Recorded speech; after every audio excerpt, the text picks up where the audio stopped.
Hi, my name is Amelia, and you are watching your favorite story channel. Let's go to today's story.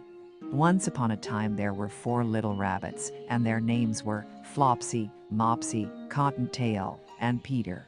They lived with their mother in a sandbank underneath the root of a very big fir tree. Now, my dears, said old Mrs. Rabbit one morning, you may go into the fields or down the lane, but don't go into Mr. McGregor's garden. Your father had an accident there. He was put in a pie by Mrs. McGregor. Now run along and don't get into mischief. I am going out. Then old Mrs. Rabbit took a basket and her umbrella to the baker's. She bought a loaf of brown bread and 5 currant buns. Flopsy, Mopsy, and Cottontail, who were good little bunnies, went down the lane to gather blackberries, but Peter, who was very naughty, ran straight away to Mr. McGregor's garden and squeezed under the gate. First he ate some lettuces and some French beans, and then he ate some radishes, and then, feeling rather sick, he went to look for some parsley. But round the end of a cucumber frame, whom should he meet but Mr. McGregor? Mr. McGregor was on his hands and knees planting out young cabbages, but he jumped up and ran after Peter, waving a rake and calling out, "Stop, thief!" Peter was most dreadfully frightened. He rushed all over the garden, for he had forgotten the way back to the gate. He lost one of his shoes among the cabbages, and the other shoe amongst the potatoes. After losing them, he ran on 4 legs and went faster, so that I think he might have got away altogether, if he had not unfortunately run into a gooseberry net, and got caught by the large buttons on his jacket. It was a blue jacket with brass buttons, quite new. Peter gave himself up for lost, and shed big tears, but his sobs were overheard by some friendly sparrows, who flew to him in great excitement, and implored him to exert himself. Mr. McGregor came up with a sieve, which he intended to pop upon the top of Peter, but Peter wriggled out just in time, leaving his jacket behind him, and rushed into the tool shed and jumped into a can. It would have been a beautiful thing to hide in, if it had not had so much water in it. Mr. McGregor was quite sure that Peter was somewhere in the tool shed, perhaps hidden underneath a flower pot. He began to turn them over carefully, looking under each.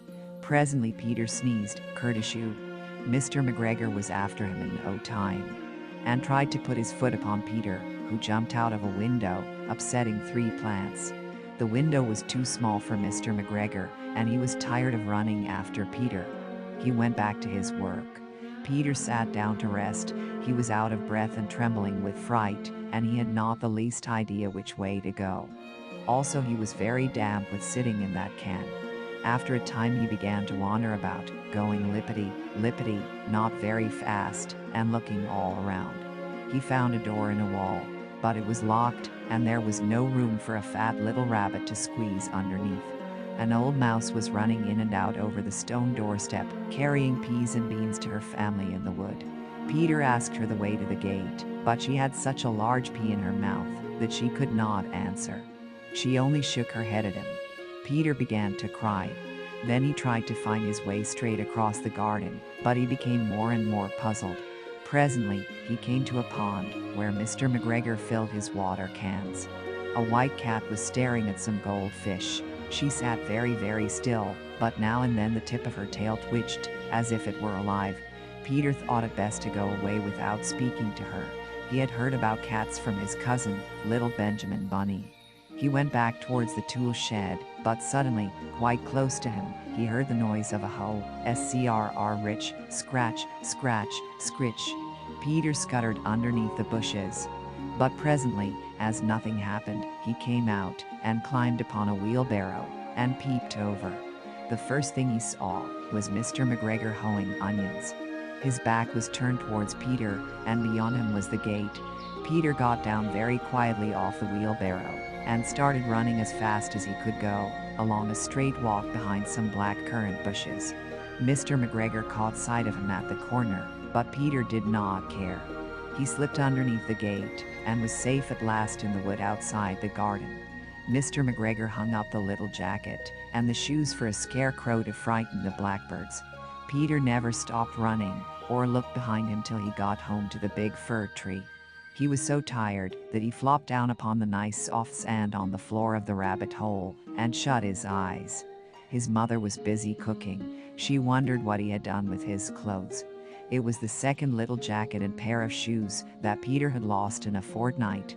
I am sorry to say that Peter was not very well during the evening. His mother put him to bed and made some chamomile tea, and she gave a dose of it to Peter. 1 tablespoonful to be taken at bedtime. But Flopsy, Mopsy, and Cottontail had bread and milk and blackberries for supper.